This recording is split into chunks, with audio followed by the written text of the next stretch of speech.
Maxwell's theory is that the whole war was provoked by India and by Prime Minister Nehru's forward policy, right? I mean, that's nonsense.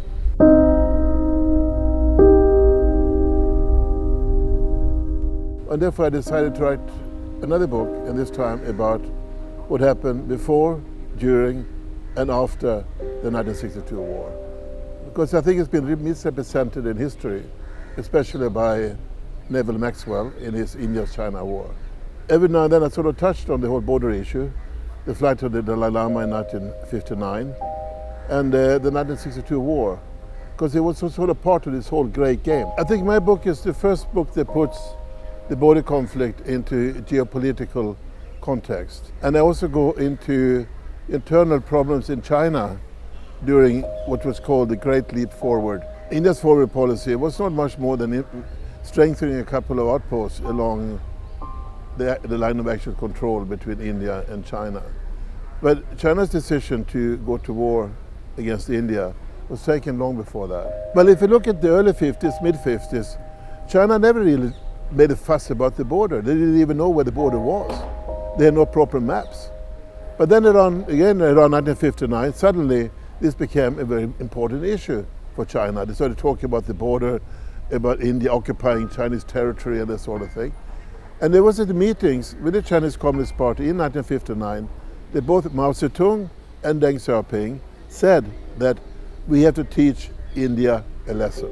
But it was only after 1959, I would say, that China decided to take some kind of military action against India. Well, first of all, I don't think China would like to see another war in the Himalayas. I don't think India would like to see a war in the Himalayas either.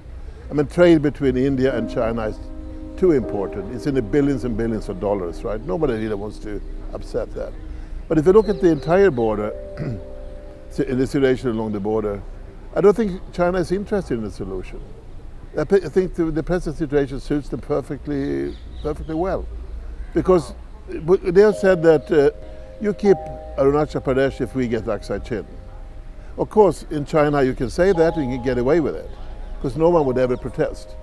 But can you imagine an Indian politician saying that, okay, we let the Chinese have Aksai Chin if we can keep Arunachal?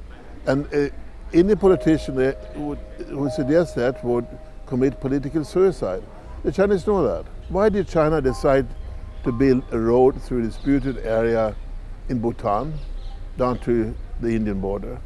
Well, I mean, anyone who's been up to Sikkim knows that it's a perfectly okay road down to Natala from the Chinese side. Why would they need another road?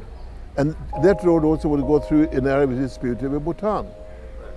I would say it was a provocation in order to get India to react to do something.